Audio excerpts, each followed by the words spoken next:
श्रीमद् भागवतम स्कंद द्वितीय अध्याय द्वितीय हृदय में भगवान श्लोक संख्या 12 श्रद्धा धर्म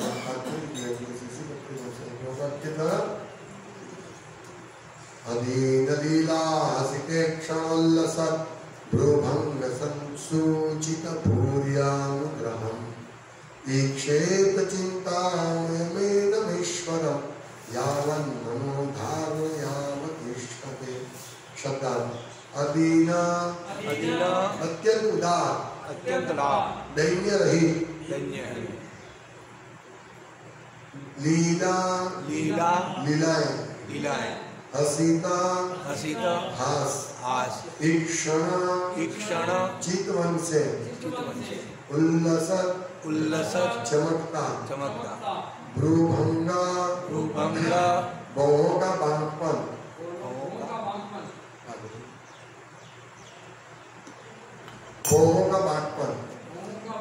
संसूचिता सूची भूरी विशाल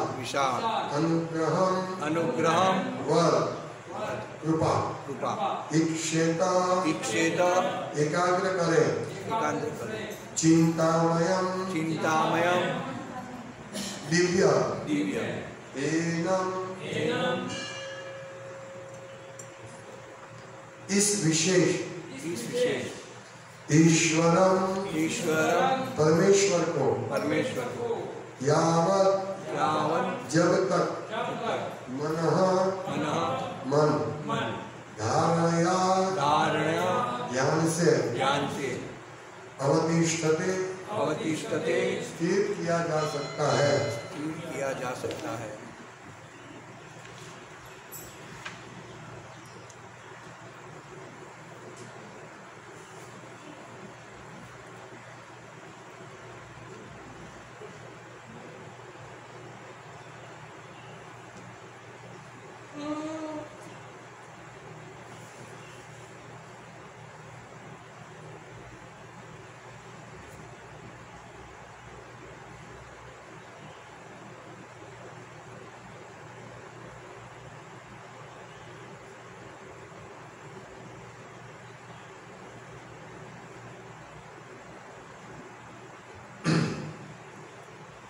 भगवान की भव्य लीलाएं तथा उनके हास्यमय मुख की उल्लासमय चित्पन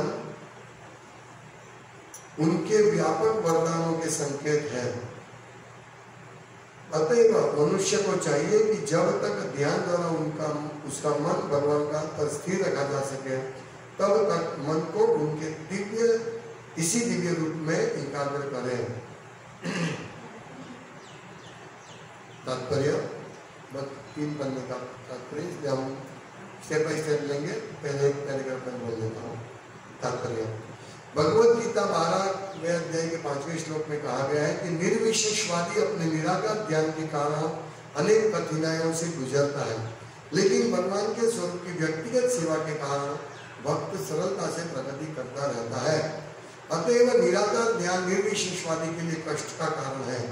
यहाँ पर भक्त को निर्विशेषवादी चिंतक की तुलना में लाभ है। निर्विशेषवादी भगवान के साकार रूप के विषय में संशय युक्त रहता है, अतएव वह सदैव ऐसी वस्तु का ध्यान करने का प्रयास करता है जो किसी पात्र के प्रति लक्षित नहीं है। इसी कारण से भागवत में प्रामाणिक विधान दिया गया है कि मन को यथार्थ एकाग्रता के लिए उसे भगवान के वास्तविक पर केंद्रित करना चाहिए। ओम ज्ञानतिमिरान्धस्य ज्ञानञ्जनं शलाकया चक्षुरुन्मीलितं तस्मै श्री गुरुवे नमः। श्री चैतन्य मनोभीष्टं स्थापितं येन भूतले स्वयं रूप कथामयं ददाति सुखदान्तिकं वन्देऽहं श्रीगुरुं श्रीरूपं श्रीवैष्णवांश्च श्रीरूपं साग्रजातं सहगण रघुनाथान्वितं तं सजीवं साद्वैतं सावधूतं परिजनसहितं कृष्ण चैतन्य देवं श्री राधा कृष्ण बालान् सहगण ललिता श्री शाखान्वितांश्च। हे कृष्ण करुणा सिंधु दीनबन्धो जगत्पते गोपेश गोपिकान्त राधाकान्त नमोस्तुते तप्तकाञ्चन गौराङ्गी राधे वृन्दावनेश्वरि वृषभानुसुते देवी प्रणमामि हरिं प्रियवाञ्छाकल्पतरुभ्यश्च कृपा सिन्धुभ्यैव च पतितानां पावनेभ्यो वैष्णवेभ्यो नमो नमः। श्री कृष्ण चैतन्य प्रभु नित्यानंद श्री अद्वैत गदाधर शिवासादि गौर भक्तवृंद। हरे कृष्णा कृष्णा कृष्णा हरे हरे, हरे राम राम राम हरे हरे। हरे कृष्ण।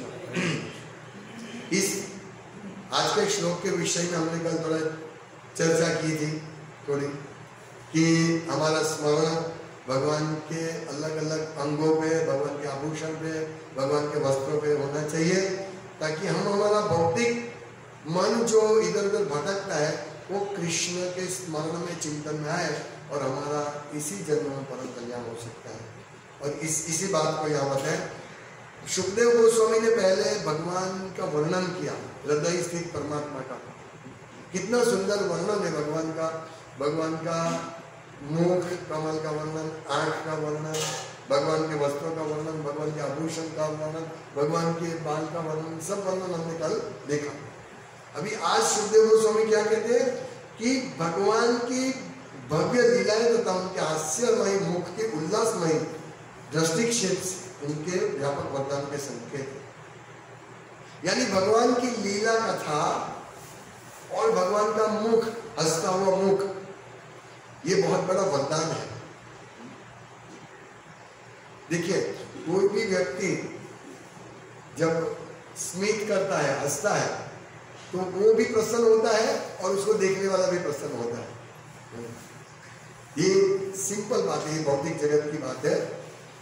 तो सोचिए, परम भगवान कृष्णा विष्णु का जब हम थोड़ा सा मंद हास्य देखेंगे, इतना सुंदर हास्य है कि हमारा पूरा हृदय इसमें पिघल सकता है।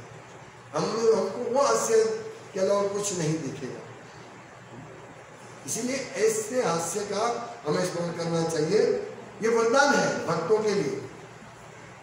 भक्तों के इस भौतिक जगत में कुछ लेना देना नहीं है। इस भौतिक जगत में देखो कितने सारे नियम हैं, कितने सारे नियम भक्तों के लिए, सबके लिए है नियम। मांस नहीं खाना चाहिए, सबके लिए। ये मनुष्य का एक, सभ्य मनुष्य के लिए एक सामान्य नियम है। और फिर जब और थोड़े आगे बढ़ेंगे तो ये 4 नियमों का पालन करना, उसके उपरांत एक एक चीज में ध्यान रखना। मुंह में उंगली नहीं डालना, ये भी एक नियम। फिर पानी पीते हम लोग तो पानी ग्लास मुंह में लगा के पीते हैं, बॉटल। अभी तो क्या है, अभी बिस्लरी का बॉटल आ गया, सीधा मुंह में लगा दिया, खुद पी लेते हैं। फिर वही झूठे हाथ से हम सब कार्य करते हैं। ये नियम है कि हाथ धोना चाहिए, इवन पानी पीने के बाद भी। तो ये सब छोटे छोटे नियम है। तो भक्तों के ये सब कितने नियम है। इस प्रकार से गाओ, इसी राग में गाओ, ऐसे ही करो, ये कितने नियम है। लेकिन ये नियम यदि हम पालन करेंगे तो हम शुद्धता में, बाह्य शुद्धता में भी हम आगे बढ़ेंगे और हमारा हृदय भी जल्दी शुद्ध होगा और हम शुद्धता से भगवान को अर्पण करते हैं। क्योंकि भगवान शुद्ध है, शुद्ध अति शुद्ध है, इसीलिए उनको अर्पण भी शुद्धता से बने हुए होना चाहिए। ऐसे में हम कहीं भी ये भोग और प्रसाद ध्यान रखना चाहिए कि भाई हम भोग बना रहे भगवान के लिए, तो वहां प्रसाद हो तो उसको टच नहीं हो जाए। ये सब एक एक छोटी छोटी बातें हमें ध्यान रखनी है। ये क्यों ध्यान रखनी है? हम स्मरण रहे कि हम भगवान की सेवा कर रहे हैं, ये सब नियम है। तो भक्त बोलेगा इतना सारे नियम, ये क्या है? ऐसे गाओ, ऐसे भोग बनाओ, ऐसे माला बनाओ। माला बनाने से पहले आचमन लेनी चाहिए, हाथ शुद्ध करना चाहिए, जमीन पे कैंची नहीं रखनी चाहिए, जमीन पे रखी तो हमको वो उससे फूल नहीं ये करना चाहिए, जहाँ पे फूल रखते हैं वो उसको ऊपर चलना नहीं चाहिए। कितने नियम। तो भक्त सोचे क्या सब नियम, इतने नियम क्यों पालन करने? ये सब जो नियम है ये पालन करना एक्चुअली धीरे धीरे भक्तों के लिए एक आनंद का विषय हो जाएगा। जो पालन नियम नहीं करते उसकी जगह, क्योंकि उससे भगवान, परम भगवान की शुद्धता से सेवा होगी। ये जो नियम ये सब नियम वास्तव में वरदान है कि इस प्रकार के नियम पालन करने से हम लोग अच्छी तरह स्थित हो सकते हैं भौतिकता में। ये भौतिक जगत में दूसरे लोगों के लिए नियम नहीं है, नियम है लेकिन कोई पालन नहीं करते हैं, हम तो ऐसे ही सेंटीमेंट है। तो ऐसे नहीं, यदि हमको भगवान के दर्शन करें तो ये जो नियम है वही हम लोगों को आगे भगवान के दर्शन में हमको ये अच्छा साबित होगा। ये छोटी छोटी बातें हमारी चेतना पे बहुत असर करती है, ये चेतना पे असर करती है। कैसे? एक थोड़ा सा भी यदि हम देखिए, एक बहुत सिंपल बात है, हम भोग बना रहे, अभी हम प्रसाद को टच करते हैं, ज्यादातर लोग ऐसे करते हैं, प्रसाद भोग ऐसे ही साथ में रहता है, जो भगवान को अर्पण किया वो प्रसाद है, जैसे माला प्रसाद है। अब ये माला को हम स्पर्श किया तो वो भगवान को जो अर्पण होने वाले उसको माला को स्पर्श नहीं करना चाहिए, उससे पहले हाथ धोना चाहिए। तो ये हमारी चेतना रहती है, ओ ये मैं कृष्ण, ये प्रसाद है, कृष्ण का कृपा है और ये मैं कृष्ण को अर्पण करने जा रहा हूँ। देखिए सूक्ष्म बात है लेकिन हमारी चेतना पे कितना बड़ा असर करता है। ऐसी छोटी छोटी छोटी बातें हैं, हम मैं भगवान का भोग बना रहा हूँ तो मुझसे प्रसाद की कोई चीज टच नहीं हो जाए। ये चेतना से हमारी वास्तव में कृष्ण चेतना डेवलप होगी। ये सब छोटे छोटे नियम है, हाँ? इसी प्रकार गाना चाहिए, यही गाना चाहिए, तो ये किसके लिए मैं ये गा रहा हूँ? किसके लिए? कृष्ण की प्रसन्नता के लिए। कृष्ण या उनके प्रतिनिधि कैसे चाहते कि मैं कैसा गाऊं, समझ रहे हैं? ये इस प्रकार से हमारा स्मरण हमारा भगवान में ज्यादा होगा।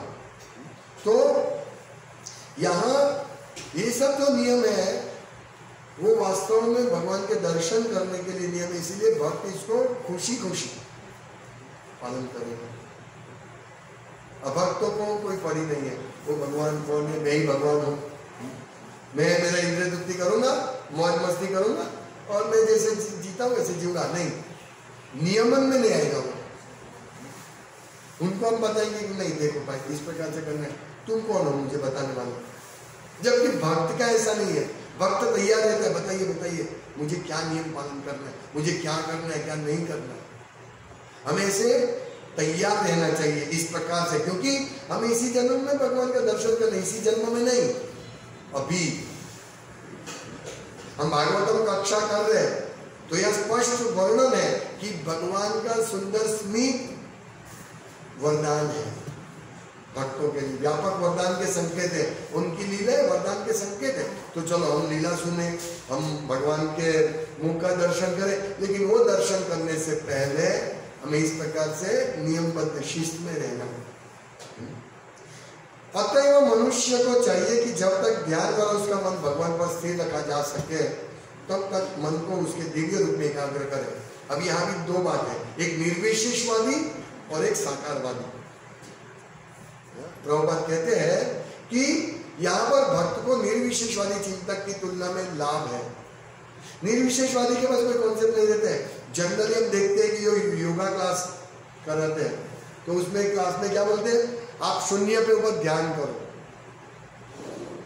शून्य पर ध्यान नहीं हो सकता, शून्य पर ध्यान नहीं हो सकता। तो इसी प्रकार परमात्मा के ऊपर ध्यान करो, ये वास्तविक विधि है। परमात्मा के ऊपर ध्यान करना एक वास्तविक योग विधि का साधना है। यम नियम आसन प्राणायाम, उसके बाद भगवान के परमात्मा हृदय में उसका ध्यान करना चाहिए। ध्यान कैसे करेंगे, इस प्रकार वर्णन हमको मालूम होगा तब हम ध्यान करेंगे। तो इसीलिए बहुत सरल है, कोई व्यक्ति के ऊपर ध्यान करना और शून्य के ऊपर ध्यान करना बहुत डिफरेंस है। देखिए हमारा बच्चा कभी स्कूल में जाता है, छोटा बच्चा होता है, आपका मीशू जितना छोटा बच्चा, अभी दादा पिता के साथ उसका बहुत घनिष्ठ संबंध रहता है, उसको दादा चाहिए, उसको पिता चाहिए, उसको माँ चाहिए, माँ को भी स्नेह रहता है। तो जब स्कूल में बच्चा जाता है तो वो क्या करती है, सोचती है मेरा बच्चा भी पढ़ता होगा, कब आएगा वापस, ये स्मरण होता है, भौतिक स्मरण। तो सोचिए हमें कृष्ण के साथ हमारे ऐसा स्मरण हो तो ऐसा स्मरण होगा सेवा के माध्यम से। आगे बताएं, देखिए दूसरे पैराग्राफ में बताया है। इसीलिए भक्तों के यहाँ प्रभुपाद क्या लिखते हैं कि साकार के रूप विषय कहाँ गया, अतः निराकार ध्यान निर्विशेषवादी के लिए कष्ट का कारण होता है। यहाँ पर भक्त को निर्विशेषवादी चिंतक की तुलना में लाभ है, क्योंकि भक्त और भक्त को भगवान का स्मरण कर सकते हैं, क्योंकि वो रूप है भगवान का। निर्विशेषवादी भगवान के साकार रूप में विषय में, भगवान के साकार के रूप के विषय में संशय युक्त रहता है। उसको शंका रहती है कि भगवान ये है या वो है, भगवान का कैसा रूप होगा। जो वेदाध्यायी है, त्रिवेदी, चतुर्वेदी, द्विवेदी, ब्राह्मण, ये सब कुछ संशय रहते हैं कि वास्तव में भगवान का रूप कौन सा है। जबकि भगवान के भक्तों के लिए संशय नहीं, यही भगवान है, श्याम सुंदर, मुरलीधर, कृष्ण, राम, ये सब भगवान है। इसीलिए वो राम के ऊपर एकाग्र कर सकता है मन को, कृष्ण के ऊपर एकाग्र कर सकता है, विष्णु के ऊपर एकाग्र कर सकते हैं, क्योंकि उसको मालूम है राम कैसे दिखते हैं, विष्णु कैसे दिखते हैं, कृष्ण कैसे दिखते हैं। कल हमने देखा भगवान का बांसुरी बजाते कैसे दिखते हैं, उनके घुंघराले बाल, गणेश, श्याम, नील रंग के बाल, उनके आभूषण, उनकी वीटी, हमने कल देखा। तो भक्त के लिए बहुत सरल है, वो भगवान ने वीटी धर्म किया, तो इसीलिए भक्तों के लिए बहुत सरल रास्ता है। अभी आगे हम पढ़ते हैं। यहाँ पर ध्यान की जिस विधि का अनुमोदन किया गया है वो भक्ति योग, अर्थात भौतिक अवस्था से मुक्त होने के बाद की भक्तिमय सेवा की विधि है। तो जो भक्त भगवान का सतत स्मरण करता रहता है वो मुक्त है। ज्ञान योग भौतिक अवस्था से मुक्ति की विधि है। ज्ञान योग यानी क्या है? वेदाध्ययन करो, फिर स्पेक्युलेशन, मनोधर्मी का, भगवान ऐसे होंगे, भगवान ऐसे होंगे, नहीं भगवान ऐसे नहीं होंगे, ऐसे होंगे, ये उनके पास शंका रहती है। लेकिन वो जगत मिथ्या है, सब वो सब इस भौतिक जगत में बहुत बड़े बड़े यज्ञ करके बहुत सुख भुगत के वो उब जाते हैं उससे। जैसे अमेरिका में है 1960s में है, क्या हुआ था, बड़े बड़े पैसे वाले लोगों के बच्चे हिप्पी बन गए, क्योंकि उनके पास सब सुख था, सब सुख था। जो हम अभी जो भुगत रहे वो सब सुख उन्होंने कर लिया, 4 नियमों का भंग पूरी तरह से कर लिया। वो सोचते इसी में सुख है, ये भौतिक सुख एंजॉय किया, लेकिन उन्हें कुछ नहीं मिला तो उन्होंने हिप्पी, इसमें कुछ सुख नहीं इसलिए हिप्पी बन गए। ऐसे ही इस भौतिक जगत में कर्मी सुख भुगतते, फिर उसको मिलता नहीं सुख, फिर वो ज्ञान की खोज में निकलते हैं, जगत में कुछ है नहीं। तो ये भौतिक अवस्था से मुक्त होने का प्रयास करता है कौन? निर्विशेषवादी, ज्ञानी, वेद का अध्ययन करने वाला। जैसा कि पहले कहा जा चुका है, भौतिक अस्तित्व की अवस्था के मुक्त होने के बाद, अर्थात निवृत्ति होने पर या जब कोई समस्त भौतिक आवश्यकताओं से मुक्त हो जाता है, तब वह भक्ति योग विधि को संपन्न करने के लिए योग्य बनता है।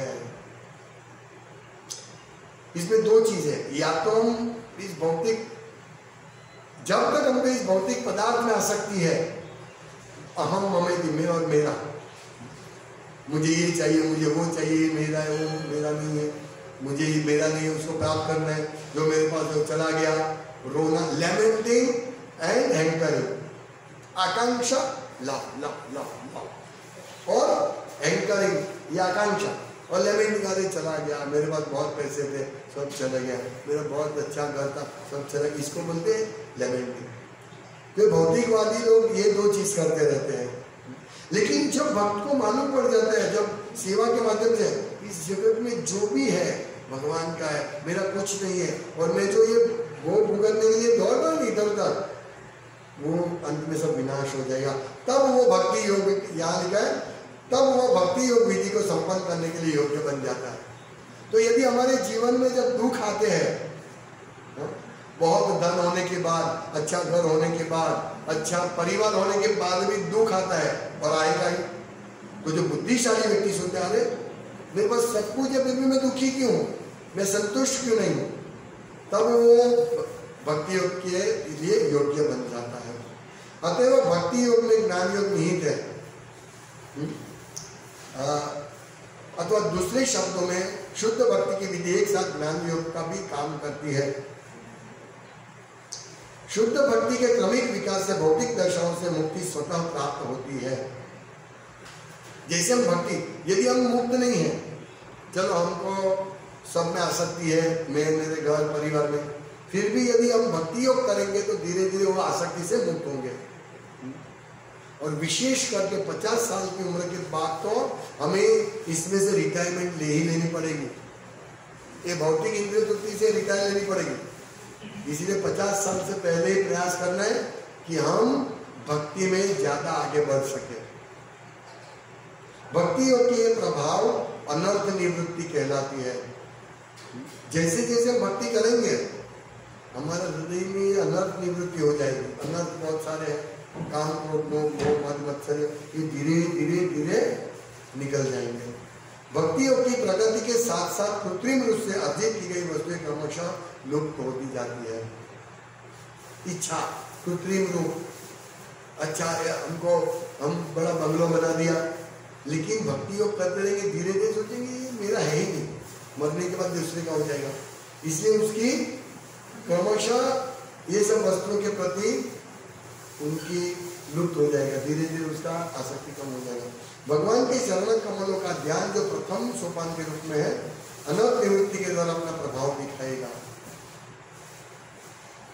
अनर्थ को सबसे स्थूल प्रकार जो मध्य जीव को भौतिक जगत से बांधते हैं वह काम वासना है।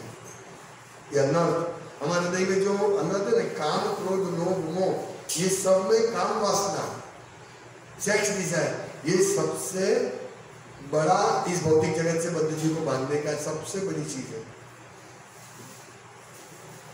इसीलिए हमारे नियम है अनैतिक व्यभिचार नहीं करना चाहिए, अनैतिक जाति संबंध नहीं करना चाहिए, ये बड़ा नियम है।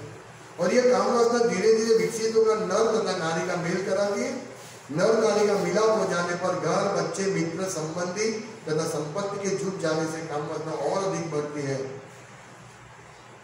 जैसे आग है, ये भौतिक जगत की आग है। पुंसा स्त्रिय मिथुनी भाव में तद हृदय ग्रंथि माहु, पुंसा स्त्री मिथुनी भाव में तद, ये पुरुष और स्त्री का सबसे पहला मिलन, एक दूसरे के प्रति आकर्षण है। घी ने अग्नि उदाहरण, ये दोनों का पहला मिलन। उसके बाद उसमें हृदय ग्रंथि माहू, एक हृदय ग्रंथि बहुत तेज हो जाती है। शरीर के साथ आत्मा का जो बंधन है इसको हृदय ग्रंथि बोलते हैं, ये बहुत तेज हो जाता है। अतो क्षेत्र सुताप्त वित्ते ही, फिर क्या होता है, पुत्र, पत्नी, पुत्र, घर के लोग, अतः गृह क्षेत्र, अपनी प्रॉपर्टी, घर, प्रॉपर्टी, गृह क्षेत्र, सुख, बच्चे, आपका परिवारजन, वित्त, धन, ये सब में हमारी आसक्ति बढ़ती है। ये काम वासना की वजह से शुरुआत कहाँ से, काम वासना। इसीलिए गृहस्थ बनने से पहले ब्रह्मचारी की ट्रेनिंग आवश्यक है। ब्रह्मचारी में 25 साल तक काम वासना को कंट्रोल करवाते हैं गुरु, पर अभी तो कोई गुरुकुल में भेजते नहीं है। बच्चा स्कूल में जाते ही बच्चा ही, ये जो उम्र नहीं है उसी उम्र में ये व्हाट्सएप मोबाइल में गंदा गंदा देखते हैं, वो 25 साल से पहले इतना दूषित हो जाता है, फिर पूरा जीवन उसका व्यर्थ जाता है। बच्चा जब दूषित होता है तो यही बात की है कि इस प्रकार हम काम वासना अधिक बढ़ती जाती है।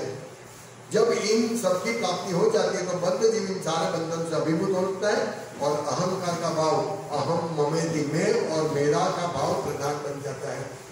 और काम वासना विविध राजनीतिक, सामाजिक, परोपकारी तथा अन्य अवांछित कार्यकलापों में विस्तारित हो जाती है।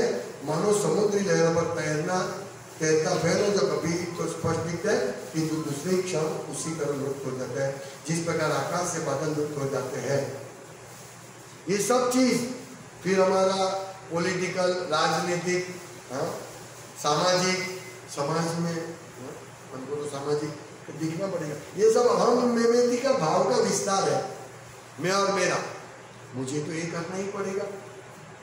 मुझे पॉलिटिकल कनेक्शन उसको तो रखना ही पड़ेगा, राजनीतिक समझ परोपकारी मुझे परोपकार करना पड़ेगा, फिर एक NGO बनाएगा, गरीबों की सेवा करने दौड़ेगा, स्कूल में की सेवा करने दौड़ेगा।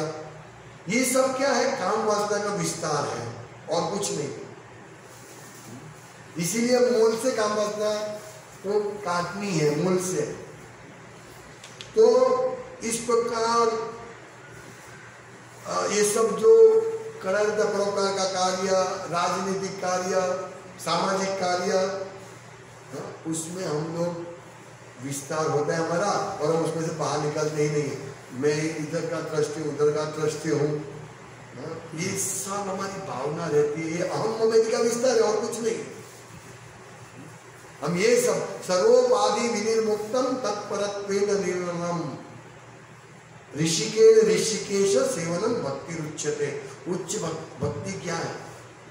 सब उपाधि को छोड़ो, मैं ये हूं, मैं वो हूं। सर्वोपाधि विनिर्मुक्तम तत्परत्वेन निर्मलम, और तब हम निर्मल होंगे उपाधि को छोड़ के। और क्या है? ऋषिकेश सेवनम भक्ति, उनकी सेवा करनी। किसकी? ऋषिकेश की, कृष्ण, जो सभी इंद्रियों के मालिक है। हमारी इंद्रिय हम थोड़ी मालिक है, भगवान मालिक है। तो ये सब इंद्रियों को भगवान की सेवा में लगाना, इसको भक्ति बोलते हैं। ऋषिकेश सेवनम भक्ति रुच्यते। तो हमें ये, जो व्यक्ति अपना पूरा शरीर मनसा वाचा, मनसा गिरा वाचा, हमारे मन से, हमारे शरीर से, हमारी वाणी से, सबसे हमें भगवान की सेवा करनी है। शरीर से, हमारी इंद्रियों से, इंद्रियों का राजा मन, मन से भगवान की सेवा करनी है, और जीवा से, वाणी से भगवान की सेवा। इस प्रकार हम धीरे धीरे धीरे काम वासना से मुक्त होते जाएंगे। हमारा इसमें आसक्ति नहीं रहेगी। ये जो 4 नियम पालन करने हैं, शराब नहीं पीना, कोई भी प्रकार का नशा नहीं करना, ये नियम पालन करना बहुत मुश्किल है। ये कोई साधारण नियम नहीं है, बहुत डिफिकल्ट है। क्योंकि हम लोग ये मांसाहार, ये सब बहुत हमारे मन बहुत जगह से दूषित होके आया है, दूषित होके आया है। ये मन इतना जिद्दी है। जैसे एक बच्चा जिद्दी होता है, उसको बोले ऐसा मत करो बेटा, तो वो पहले ऐसा करेगा। उसको बोला जाएगा कि ऐसा मत करो, तो पहले ऐसा करेगा, वो मानेगा नहीं। ऐसे जिद्दी बच्चे होते हैं ना, छोटा बच्चा, माँ बाप को 10-15 साल के बाद बच्चा आया, तो बच्चा कैसा होगा? उसको जो चाहिए, दूध चाहिए तो दूध मिलेगा, पानी चाहिए तो पानी मिलेगा। हाँ, वो कभी दुख देखेगा नहीं, क्योंकि बच्चा को बस लाड़ता हो गया, फिर वो जिद्दी हो जाएगा। हमारा मन ऐसा जिद्दी है, इतना जिद्दी है कि यदि कोई हमको इस भगवान की सेवा करने के लिए बोले नहीं, मैं नहीं करूंगा, हाँ, लोग लड़ने के लिए आ जाते हैं। क्यों कीर्तन करते हो? क्यों हमारे घर में आए? क्यों भगवान का नाम लेते हो? ये सब जिद्दी बना है हमारा। क्योंकि हम लोग अहम ममत्व में ऐसे आसक्त है शरीर में कि हम लोग इससे आगे बढ़ नहीं सकते। इसीलिए किंतु भक्ति योग से काम वासना धीरे धीरे धीरे अदृश्य हो जाती है, जिसका सारांश लाभ, पूजा, प्रतिष्ठा। ये काम वासना का सारांश क्या है? लाभ। मुझे क्या लाभ मिलेगा? मैं ये माला बनाऊंगा, मुझे क्या लाभ मिलेगा? लाभ। और मैं इतनी सेवा कर रहा हूं, मेरी पूजा होनी चाहिए। देखिए, भगवान की पूजा होती, प्रभुपाद की पूजा होती, मेरी भी पूजा होनी चाहिए, मेरा भी थोड़ा नाम बोलना चाहिए। इसको बोलते पूजा, लाभ, पूजा, प्रतिष्ठा। प्रतिष्ठा, मैं प्रतिष्ठित व्यक्ति हूँ, थोड़ा रिस्पेक्ट से बात कीजिए, मैं बड़ा भक्त हूँ, इसको बोलते प्रतिष्ठा। तो क्या है? ये प्रतिष्ठा धीरे धीरे अदृश्य हो जाएगी जैसे जैसे हम भक्ति करते रहेंगे। जैसे जैसे चैतन्य महाप्रभु भगवान स्वयं कृष्ण वो जब प्रकाशानंद के घर जाते हैं, प्रकाशानंद एक ब्राह्मण के घर सबने उनको इनवाइट किया था, तो प्रकाशानंद के घर जाते हैं, अरे उधर जाते हैं वो ब्राह्मण के घर, तो सब सन्यासी, बड़े बड़े सन्यासी, मायावादी सन्यासी आए थे, ये सब निर्विशेष वाले जो भगवान को निराकार मानते हैं, वेद का अध्ययन करते हैं, वो सब आए थे। चैतन्य महाप्रभु अपने पैर धोते हैं। जब भी हम कहीं पे भी जाते हैं मंदिर में या भक्तों के घर, तो हम बाहर से जाते हैं, हमको पहले पैर धोना चाहिए, फिर मंदिर में प्रवेश करना चाहिए। तो ये प्रभुपाद इस कथा में कहते हैं। तो जब प्रकाशानंद के वहां के साथ जब वहां होते हैं, चैतन्य महाप्रभु अपने पैर धोते हैं, और जहाँ पैर धोते हैं वही गंदी जगह के साइड पे बैठ जाते हैं। वो अपने को बहुत तुच्छ समझते हैं, शिक्षा देने के लिए कि भक्त को ऐसा तुच्छ भाव से रहना चाहिए। ऐसा नहीं कि मुझे अच्छा स्थान ही देना चाहिए। इसका मतलब ये नहीं है कि भक्त तुच्छ भाव से रहता, हमको भी उसको तुच्छ ही दे। भक्त अगर कोई सीनियर भक्त खड़ा है, वो तो तुच्छ है इसलिए वो खड़ा है, ऐसा नहीं। उसको बोल रहे प्रभु अब थोड़ा आगे आइए। इस प्रकार से हमें मान देना, हमें खुद अमानी ना बनना है, लेकिन हमें मान देना है, ये सब समझना है शिक्षा। कि कोई सीनियर डिवोटी है तो वो सीनियर डिवोटी के ऐसा नहीं समझना चाहिए, देखो मुझे कितना सम्मान मिल रहा है, लेकिन हमें सीनियर डिवोटी को सम्मान देना है, पूरा देना है, भगवान जैसा सम्मान। ये सब सीखना है हमको। तो ये लाभ पूजा प्रतिष्ठा से हम दूर हटते रहेंगे, और ये भी एक बड़ा काम वासना है, लाभ प्राप्त करना। कुछ मुझे मिलेगा तो मैं काम करूंगा। अभी किसी को हम बोले भैया वो थोड़ा वो लेके आओ ना, मैं क्यों लेके आऊंगा, मैं क्यों तुम्हारी बात मानूं, मुझे क्या मिलेगा। सब चीज में हमारा ऐसा ही होता है। तो ये अदृश्य हो जाती है। सारे बद्ध जीव काम वासना के इन विविध रूपों के पीछे पागल बने रहते हैं, और मनुष्य स्वयं देख सकता है कि काम वासना पर आधारित ऐसी भौतिक लालसाओं से वह किस हद तक मुक्त हुआ है। हम खुद देख सकते हैं। ये जो तीसरा श्लोक है, अम्मानी न मान दे न कीर्तन सदा हरि, मुझे मान चाहिए कि नहीं चाहिए, ये हम खुद देख सकते हैं। कितनी हद तक हम ये काम वासना का विस्तार है। हमें अपने आप को मान चाहिए, वो काम वासना का विस्तार है। काम वासना की शुरुआत होते हैं स्त्री पुरुष के संबंध से, फिर धीरे धीरे धीरे वो बढ़ती है। अतः गृह घर, सबसे पहले तो शादी करेंगे, घर चाहिए, गृह क्षेत्र, फिर प्रॉपर्टी चाहिए, फिर बच्चे आएंगे, फिर परिवारजन, फिर बढ़ते बढ़ते बढ़ते समाज, फिर देश, फिर विश्व। ये मूल का है काम वासना। पुंसा स्त्री मैथुनी भाव कीर्तन, यहां मूल है पुरुष और स्त्री के संबंध में, ये मूल है। तो ये मूल हमारा कितना ढीला हुआ है, हमारे भौतिक वृक्ष का ये मूल है, इस भौतिक जीवन का ये मूल है, ये कितना स्ट्रॉन्ग है, वो हमारी साधना के ऊपर आधारित है। यदि हम अच्छी साधना करेंगे तो ये धीरे धीरे मूल हमारी काम वासना दब जाएगी। जिस प्रकार भोजन के हर कौर खाने से मनुष्य की भूख बुझती है, उसी तरह उसे पता चलना चाहिए कि वह काम वासना से किस हद तक मुक्त हुआ है। भक्ति योग की प्रक्रिया से यह काम वासना अपने विविध रूपों सहित घटती जाती है। ये समझे, क्योंकि भक्ति योग से भगवत कृपा से स्वतः ज्ञान तथा वैराग्य उत्पन्न होता है। भले ही भक्त भौतिक दृष्टि से ठीक से शिक्षित न भी हो।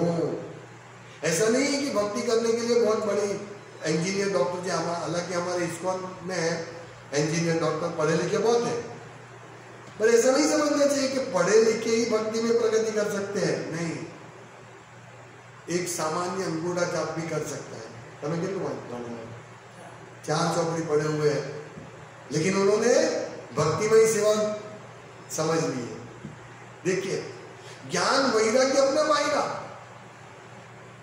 ऐसा नहीं हमें बहुत समझना पड़ेगा, फिलोसॉफी ये समझना है, हमें भागवतम पढ़ना है, भगवत गीता पढ़नी है, लेकिन हम हमारी बुद्धि से नहीं समझेंगे। वासुदेवे भगवती भक्ति योग प्रयोजिता जनयति आशु वैराग्य ज्ञानम च यद हेतुकम।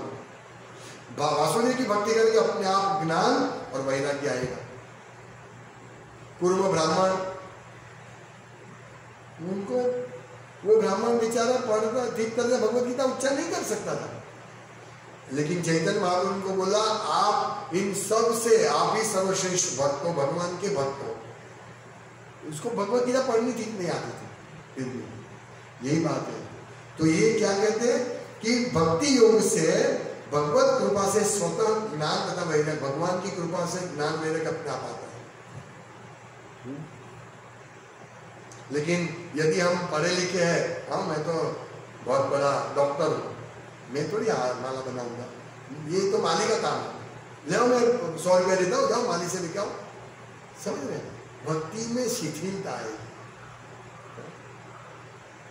भले ही हम भौतिक दृष्टि से शिक्षित न भी हो, ज्ञान का अर्थ है वस्तुओं को उनके यथार्थ रूप में जानना, और यदि विचार विमर्श से यह ज्ञात हो जाए कि कुछ वस्तु ऐसी है जो सर्वथा अनावश्यक है, तो यह स्वाभाविक है कि जिसने ज्ञान अर्जित किया है वह ऐसी अवांछित वस्तुओं को छोड़ देगा।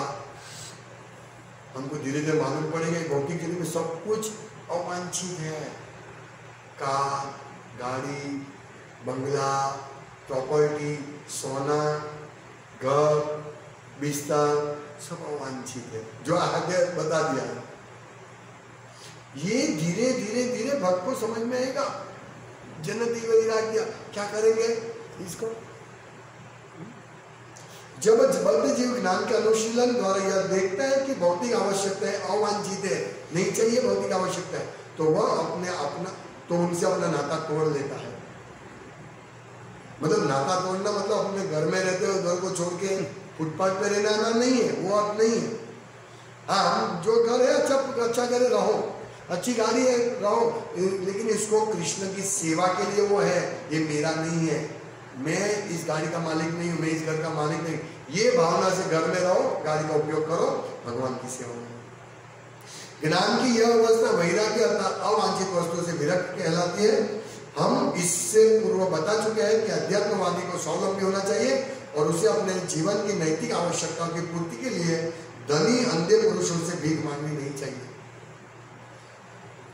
सुखदेव गोस्वामी ने जीवन की ऐसी आवश्यकताओं तथा यथा खाने, सोने तथा रहने की समस्याओं के लिए विकल्प सुझाए है। आगे के श्लोक में हमने देखा है, बड़े बड़े मेरा लेक्चर भी है था, महंगे गद्दे और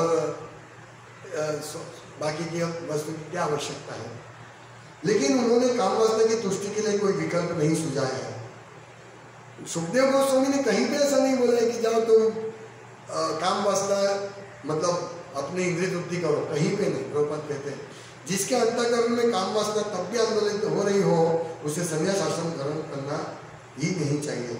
जिसने ये अवस्था प्राप्त नहीं की है उसके लिए संन्यास आश्रम ग्रहण करने का प्रश्न ही नहीं उठता। इस प्रकार सही गुरु के मार्गदर्शन में क्रमिक भक्ति योग की क्रमिक प्रक्रिया द्वारा तथा भागवत के सिद्धांत के अनुसरण द्वारा संन्यास आश्रम ग्रहण करने के पूर्व मनुष्य को कम से कम स्थूल काम वासना को वश में करने के लिए शक्तिमान होना चाहिए।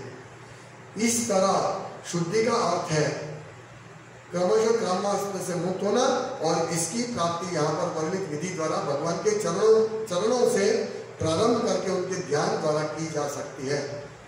भगवान के चरणों का दर्शन करना चाहिए धीरे धीरे धीरे करके। मनुष्य को चाहिए कि पहले वह स्वयं यह देख ले कि काम वासना से वह कितना मुक्त हुआ है, तभी ऊपर उठने भगवान के ऊपरी अंगों पर ध्यान करने का प्रयत्न करे। यानी हमारा ध्यान सबसे पहले चरण कमल में ही होना चाहिए। ये क्या इंगित करे प्रभुपाद मालूम है? ये भगवान की रास लीला, भगवान का मुख का दर्शन, भगवान की और लीलाओं के बारे में नहीं हमको पहुंचना चाहिए। हमें पहले तो भगवान का स्मरण, चरण कमल का ही स्मरण मन में करना चाहिए। ये सबसे पहले जब हम काम वासना से मुक्त होते हैं तब हम धीरे धीरे ऊपर उठना चाहिए। श्रीमद् भागवत का 10वां स्कंद भगवान का मुस्कुरता मुख मंडल है, यही बात प्रभुपाद कह रहे हैं ना। भागवतम 10वां स्कंद मुख कमल है, भागवतम का 10वां स्कंद मुख कमल है भगवान का, तो हमें सीधा भगवान के मुख कमल के दर्शन में नहीं जाना चाहिए, ये बात बता रहे। ऐसे अनेक नवसिखिए हैं जो तुरंत ही 10वें स्कंद के अध्ययन प्रारंभ करने लगते हैं, और उसमें भी विशेष रूप से वे 5 अध्याय जिनमें भगवान की रासलीला का वर्णन है उसमें दौड़ता है। भागवत कथा यानी रासलीला नहीं, भागवत कथा यानी ये काम वासना से मुक्ति होने का प्रथम स्टेप, और मुक्ति होने के लिए सबसे पहले भगवान के चरण कमल के दर्शन करने, हमें 10वें स्कंद पे दौड़ना नहीं चाहिए। जब हमारा हृदय जब शुद्ध होगा तब हम हमारे मन में ऑटोमेटिक ये सब भगवान की लीला स्फुरित होगी। यह निश्चय अनुचित है, अनुचित है सीधा 10वें स्कंद पे जाना। भागवत के ऐसे अनुचित अध्ययन या श्रवण से भौतिक अवसरवादियों ने भागवत के नाम पर विषय जीवन में लिप्त होकर उधम मचा रखा है। हरिद्वार में कथा, एसी हॉल में रहो, गंगा में स्नान करो, सुबह शाम जो करने हो करो और कथा सुनो, ये विधि नहीं है। भागवत को इस तरह लांछित करने का कार्य तथा कथित भक्तों के कार्य से संपन्न हुआ है। इसके पूर्व की कोई भागवत वाचन का प्रदर्शन करे उसे समस्त प्रकार की काम वासना से मुक्त होना चाहिए। ये देखिए कितना भारी स्टेटमेंट है। प्रभुपाद कहते हैं जिनको भागवत कथा कहनी है वो काम वासना से मुक्त होना चाहिए। कौन है? सबसे पहले तो पैसा नक्की करते हैं कि भाई इतना पैसा मुझे मिलना चाहिए। यदि वो पैसा नहीं भी नक्की करे तो वो सोचता मुझे देखो मैं इतना अच्छा कथा करता हूं, काम वासना से मुक्त हो, युक्त है। उसको देख स्पष्ट लिखते, उसको देखना चाहिए कि भाई मुझे एसी में रहना है कथा करने के लिए, और मुझे कथा किसको सुनाना है? भाई 11 जन लाओ तुम्हारे पितृ को उद्धार कर देंगे। इस प्रकार से कथा नहीं करनी, काम वासना है। कथा सिर्फ और सिर्फ कृष्ण के परम कल्याण के लिए होनी चाहिए। श्री विश्वनाथ चक्रवर्ती ठाकुर ने शुद्धि का स्पष्ट रूप से काम विषय में निर्लिप्त होना बताया है, यानी मुझे कोई इच्छा नहीं है, काम है तू। वे कहते यथा यथा दृष्ट शुद्ध्यति विषय लांपट्यम त्यजति तथा तथा धारयति चित्त शुद्धि तारतम्य नैव ध्यान तारतम्य मुक्तम। और जो ही कोई बुद्धि की शुद्धि से काम लिप्सा से के नशे से मुक्त हो जाता है तब उसे ध्यान में आगे बढ़ाना चाहिए। अर्थात दूसरे शब्द में भगवान के दिव्य शरीर के विगत विभिन्न अंगों के ध्यान को हृदय की शुद्धि के अनुपात से बढ़ाना चाहिए।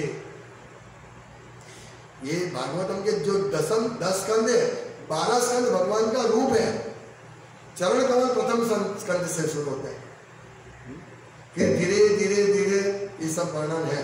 निष्कर्ष यह निकला कि जो लोग जब भी काम वासना में आसक्त होकर फंसे हुए हैं उन्हें कभी भगवान के चरण कमलों के ऊपर के अंगों पर ध्यान नहीं करना चाहिए, तो हम तो भगवान का दर्शन करते हैं।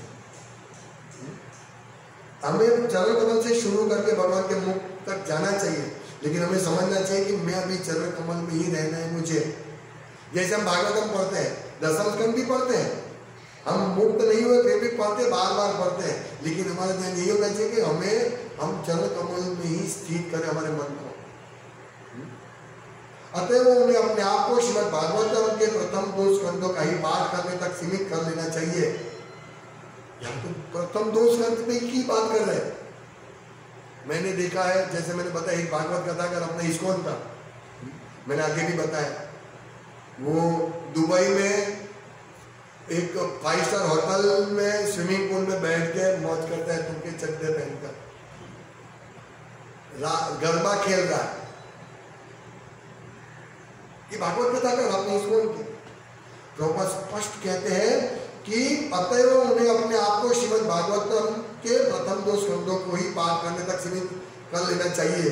इसीलिए हम लोग देखिए धीरे धीरे क्रमशः आगे बढ़ते हैं। हम 10वें स्कंद पर तो कब जाएंगे? सबसे पहले प्रथम 2 स्कंद तक ही सीमित कर लेना चाहिए। यानी हम लोगों को बार बार पढ़ के ये दूसरा स्कंद खत्म हो तब तक काम वासना को कंट्रोल करना है। मनुष्य को पहले ही प्रथम 9 स्कंदों की विषय वस्तु को आत्मसात करके शुद्धि की प्रक्रिया पूरी करनी चाहिए, तब उसे श्रीमद् भागवत के 10वें स्कंद में प्रवेश की अनुमति दी जानी चाहिए। ये बहुत भारी विषय, बहुत भारी समझा है, हम इसको लाइटली लेते हैं। चलो इधर कथा है, उधर कथा है, भागवत ज्ञान सत्र है, भागवत कथा है, ये है वो है। सुनो तो जी कौन कर रहा है भागवत कथा? क्या वो मुक्त है? क्या वो सुखदेव गोस्वामी जैसे है? क्या वो प्रभुपाद जैसे है? नहीं है। चेक करो, क्या वो कोई लड़की के लफड़े में तो नहीं है?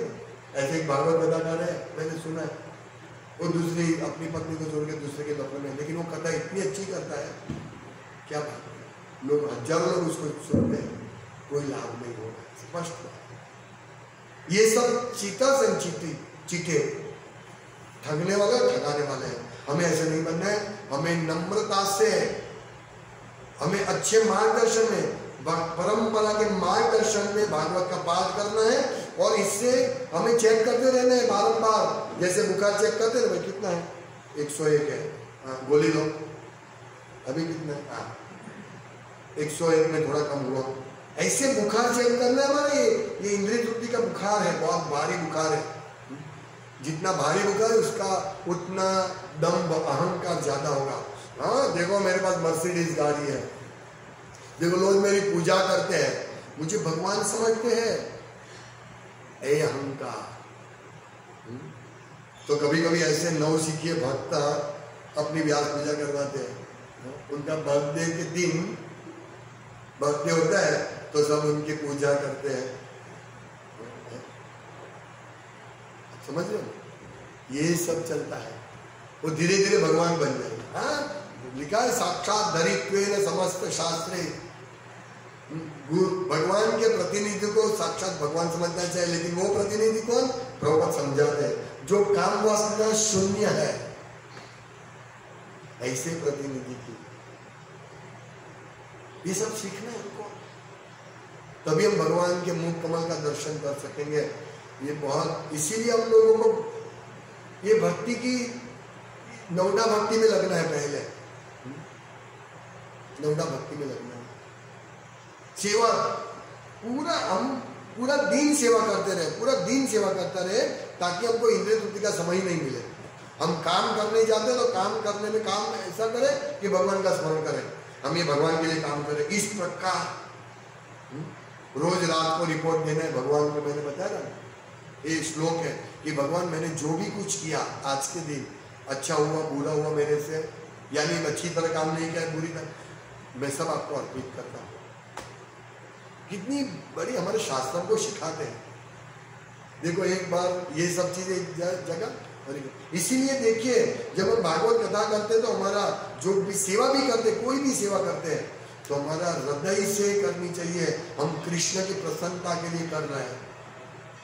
आप लोग भागवतम सुनते हैं, मैं कभी सुनता हूँ, और कभी आप लोग बोलते हैं, कभी मैं बोलता हूँ भागवत कथा, तो हमारा भाव यही होना चाहिए, मैं कृष्ण की प्रसन्नता के लिए सब सुन रहा हूँ, मुझे कृष्ण के चरण कमल से आगे बढ़ना है, मुझे कृष्ण को प्रसन्न करना है। ये दैन्य भाव से हमको भक्ति करनी है। हरे कृष्ण। श्रीमद् भागवतम की जय, श्रील प्रभुपाद की जय। पतितानां वैष्णव्यो नमो नमः। दत्ते निधाय पदियो निपत्ते कृत्वा चकाकुशतमेतदहं ब्रवीमि। हे साधव सकलेव विहाय दूरः चैतन्य चंद्र चरणे कृतानुराग। हरे कृष्ण कृष्ण कृष्ण हरे हरे, हरे राम राम राम हरे हरे। श्रोता ने वक्ता केवा हो जे श्रोता पण केवा हो वक्ता पण केवा। श्रोता પણ સાંભળવામાં સાંભળવા ઉત્સુક હોવા જોઈએ. કોનું સાંભળવું કોનું નહીં સાંભળવું શ્રોતાએ નક્કી કરવું પડે. બધું ગમે ત્યાં સાંભળવાની થઈ ગયું. અને ભક્ત એવી ચેતનાવાળો ભક્તની બહુ ઝડપથી પ્રગતિ થશે. માધવેન્દ્રપુરી જ્યારે ખબર પડી કે ભગવાને એમના માટે ખીર ચોરી છે, એ જલ્દી ગામમાંથી બહાર નીકળી જાય, નહીં તો મને બહુ બધા લોકો સન્માન આપશે, એટલે ભાગે છે ભક્તો.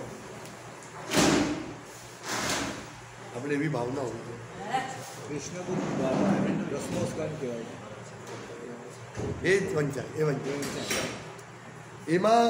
હા, એ વાંચતા વાંચતા તમારી કામ વાંચના ભડકે તો તમારે પાછું ફરીથી વાંચવાનું. પણ એવું નહીં થાય. કૃષ્ણ બુક વંચાય, કારણ કે પ્રભુપાદે એને એવી રીતે જ લખી છે કે જેથી કામ વાંચનાનો ભડકો નહીં થાય. રાસલીલાનું વર્ણન છે, પણ એ રીતે છે કે નવોદિત ભક્તો જેને કાંઈ ખબર નહીં એ પણ એમાંથી શિક્ષણ મેળવી શકે. એટલે